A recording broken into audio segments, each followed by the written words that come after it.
남편의 메시지가 핸드폰 화면에 떠 있었다. 지은아, 미안해.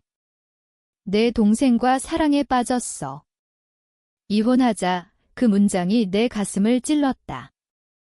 너 같은 여자는 더 이상 필요 없어. 내가 너무 차갑고 가족을 제대로 챙기지 않았으니까 그 말은 내 존재를 부정하는 칼날이었다. 나는 눈물을 흘리지 않았다.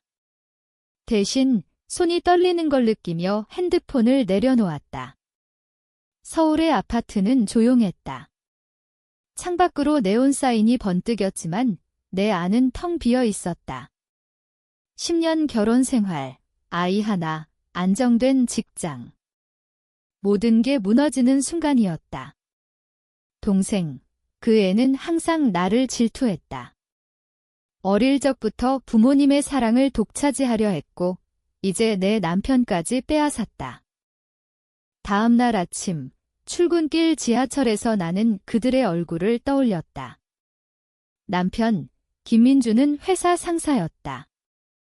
그는 항상 야심차고 성공을 위해 뭐든 할 사람이었다. 동생, 수연은 예쁘고 교활했다. 그 애가 민준과 바람을 피운 건 우연이 아니었다. 내가 임신 중에 과로로 유산한 후 관계가 소원해진 틈을 노린 거였다. 나는 그 사실을 알면서도 참았다. 왜? 가족을 지키기 위해.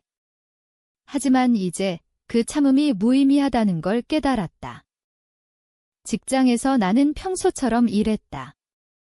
동료들이 오늘 표정이 안 좋아요 라고 물었지만 괜찮아요 라고 대답했다.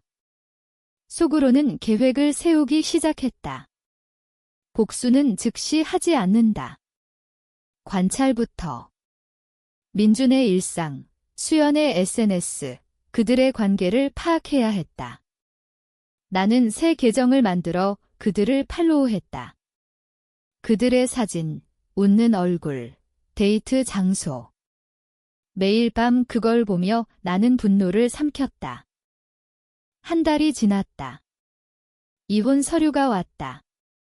민주는 재산 분할에서 유리한 조건을 요구했다. 아이 양육권은 나한테 줘. 내가 일만 하느라 애를 제대로 키우지 못할 테니까. 그 말에 나는 웃었다. 속으로. 우리 아들 태주는 아직 3살이었다. 나는 양육권을 포기하지 않았다. 법원에서 싸울 준비를 했다. 하지만 그건 시작일 뿐이었다. 나는 변호사를 고용했다. 비싼 돈이었지만 내 저축에서 뽑았다. 변호사는 증거가 필요해요 라고 말했다. 나는 이미 모으기 시작했다. 민준의 회사 이메일, 수연과의 메시지. 해킹은 아니었다. 그냥 그의 컴퓨터 비밀번호를 알았을 뿐 우리는 아직 같은 집에 살고 있었다. 이혼 전까지. 밤마다 나는 잠을 이루지 못했다. 왜 나한테 이런 일이? 라는 생각이 들었다. 하지만 곧 왜 그들이 벌받지 않아야 해? 로 바뀌었다. 그들의 행복이 내 고통 위에 세워진 거라면 무너뜨려야 했다. 천천히. 민준이 출장 간 날, 나는 수연을 만났다. 카페에서. 언니, 미안해. 하지만 사랑은 어쩔 수 없어. 수연의 말에 나는 고개를 끄덕였다. 알아. 축하해. 하지만 내 눈은 그녀의 약점을 찾고 있었다. 수연은 모델 지망생이었다. SNS 인플루언서. 그녀의 팔로워가 10만 명이었다. 그게 약점이 될 수 있었다. 집으로 돌아와 나는 태준을 안았다. 아이의 따뜻함이 내 유일한 위안이었다. 하지만 곧 이 아이조차 그들의 손에 넘겨줄 수 없다는 결의가 생겼다. 복수의 첫 단계, 정보 수집. 민준의 회사 비리. 그는 프로젝트에서 뇌물을 받았다는 소문이 있었다. 나는 익명으로 제보할 준비를 했다. 시간이 흘렀다. 2달째. 나는 새 직장을 알아봤다. 민준의 회사에서 나왔다. 개인 사정지라고 했다. 실제로는 그의 상사와 연결을 만들기 위해. 민준의 상사는 나를 잘 알았다. 지은 씨, 민준 때문에 그만두는 건가? 나는 부정하지 않았다. 대신 은근히 민준의 약점을 흘렸다. 수연의 SNS에 댓글을 달기 시작했다. 가짜 계정으로. 예쁘시네요. 하지만 남의 남편 뺏는 건 아니죠. 처음엔 가벼웠다. 하지만 점점 늘어났다. 수연의 팔로워가 줄기 시작했다. 그녀는 스트레스를 받았을 거다. 민준에게 하소연했을 테지. 나는 매일 일기를 썼다. 내 감정을 기록했다. 분노, 슬픔, 그리고 차가운 계산. 오늘은 참았다. 내일은 한 걸음 더 위 과정에서 나는 변했다. 예전에 나는 가족을 위해 희생하는 여자였다. 이제는 생존자였다. 복수자가. 민준이 집에 왔을 때 그는 피곤해 보였다. 지은아, 빨리 이혼하자. 수연이 임신했어. 그 말에 내 심장이 멎는 듯 했다. 임신. 내가 잃은 아이의 자리를 채우는 거였다. 나는 미소 지었다. 축하해. 하지만 속으로는 계획을 수정했다. 더 세게. 그날 밤 나는 컴퓨터 앞에 앉아 민준의 이메일을 복사했다. 뇌물 증거. 회사에 보낼 익명 메일. 하지만 아직 아니었다. 기다려야 했다. 타이밍이 중요했다.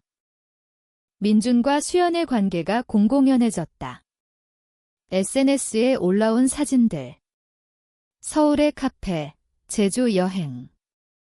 그들의 행복이 내 눈을 찔렀다. 나는 여전히 같은 아파트에 살았지만 방을 나눴다. 태주는 나와 함께 잤다. 민주는 주말에만 왔다. 아빠가 바빠라고 아이에게 말했다. 나는 직장에서 안정을 찾으려 했다. 새 회사, 마케팅 부서. 동료들은 친절했다. 하지만 내 마음은 항상 그들 생각으로 가득했다. 왜 그들이 행복한가? 내가 왜 참아야 해? 밤마다 그 질문을 했다. 답은 하나였다. 복수. 수연을 더 파고들었다. 그녀의 과거. 고등학교 때 불량 서클에 있었던 기록. SNS에서 옛 친구들을 찾았다. 가짜 계정으로 연락했다. 수연 씨, 옛날 일 기억나?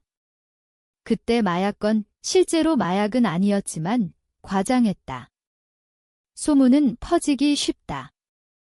수연의 에이전시가 그녀를 주의했다는 소식을 들었다. 민준의 회사, 나는 상사와 점심을 먹었다. 민준 씨, 요즘 프로젝트 어떠세요? 상사가 물었다. 나는 은근히 뇌물소문 들었어요. 조심하세요 라고 했다. 상사는 눈살을 찌푸렸다. 씨앗을 심었다. 내 심리는 변했다.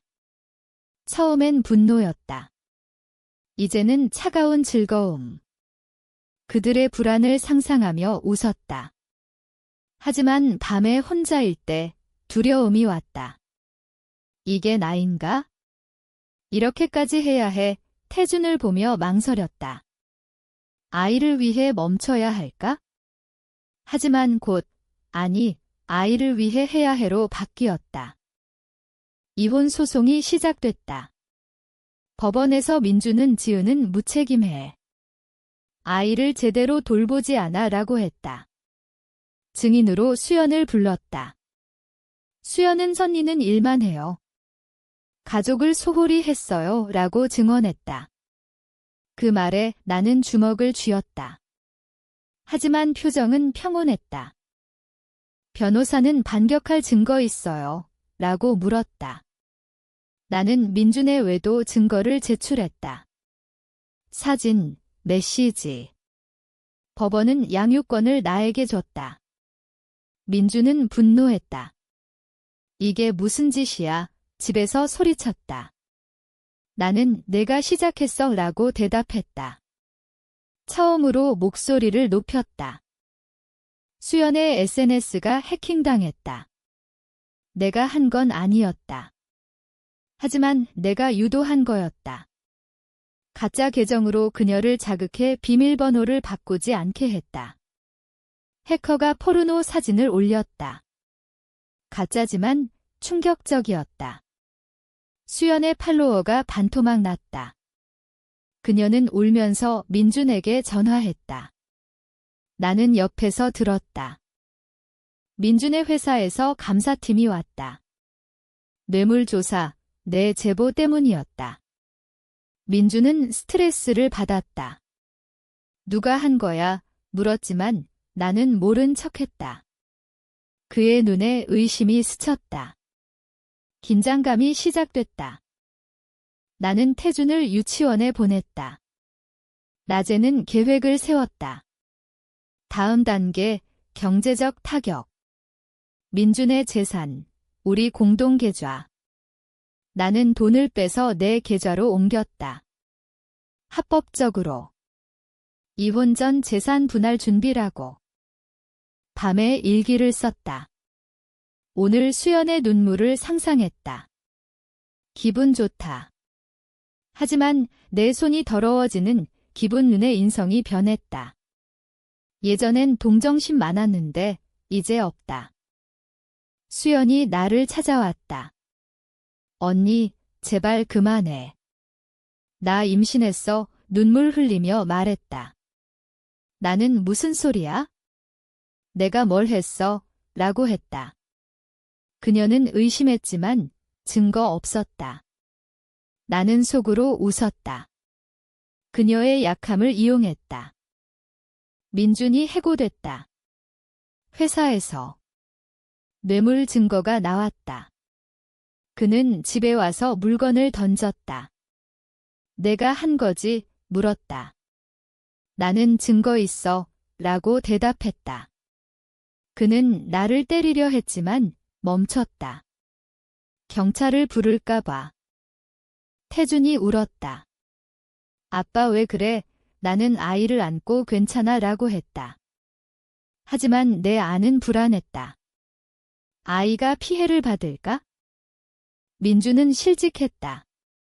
수연의 임신으로 그들은 서둘러 결혼했다. 작은 아파트로 이사 갔다. 나는 우리 집을 팔아 새로 이사했다. 태준과 함께 자유로웠다. 하지만 복수는 끝나지 않았다. 나는 수연의 에이전시와 연락했다. 익명으로. 수연 씨, 과거 스캔들 알아요. 증거를 보냈다. 가짜지만 설득력 있었다. 에이전시는 계약을 해지했다. 수연은 모델 꿈을 잃었다. 민주는 새 직장을 찾으려 애썼다. 하지만 업계 소문 때문에 어렵다. 내 친구들이 퍼뜨린 소문. 나는 네트워크를 이용했다. 내 심리는 더 어두워졌다. 이게 정의인가? 아니, 복수다. 밤에 악몽을 꿨다. 민준이 나를 쫓는 꿈 깨어나서 떨었다. 태준을 보며 멈춰야 해.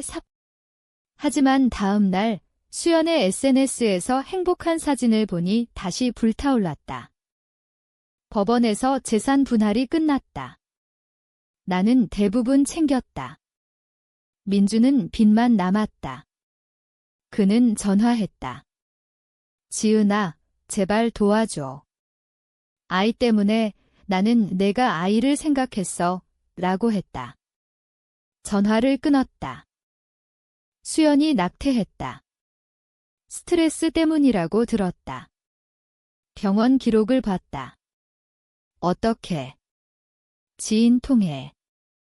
그녀는 우울증에 걸렸다. 민준과 싸움이 잦아졌다.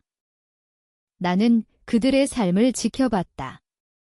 카페에서 우연히 만난 척 요즘 어때? 물었다. 민주는 힘들어라고 했다. 눈에 공포가 보였다. 나를 의심했다. 내 인생은 안정됐다. 직장에서 승진했다. 태주는 행복해 보였다. 하지만 내 안은 공허했다. 복수가 나를 갉아먹었다.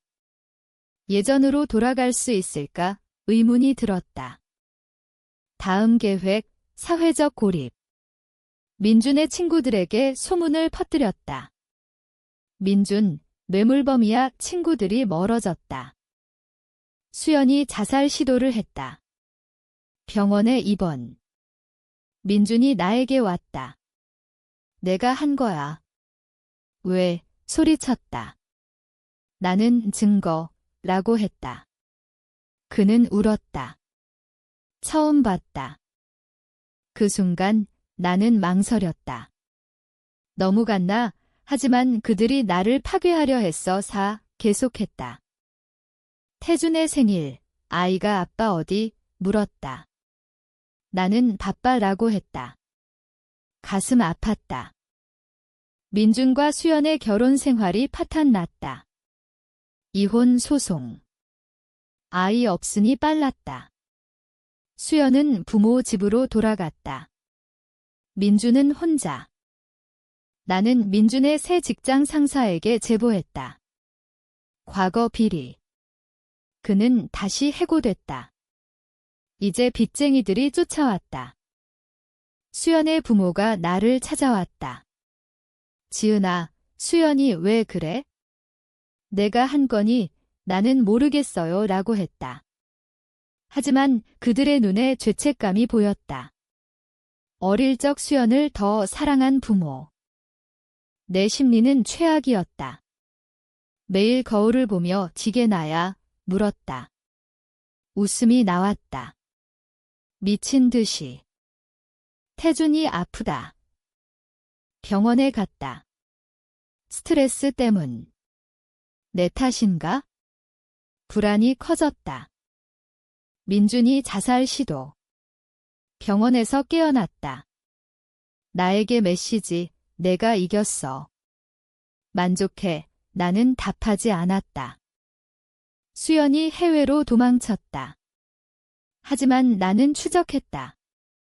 SNS로. 복수의 가격, 내 영혼. 친구들이 멀어졌다. 지은아, 요즘 이상해. 하지만 멈출 수 없었다. 마지막 단계. 민준을 법정으로 끌어냈다. 뇌물 증거로 고소.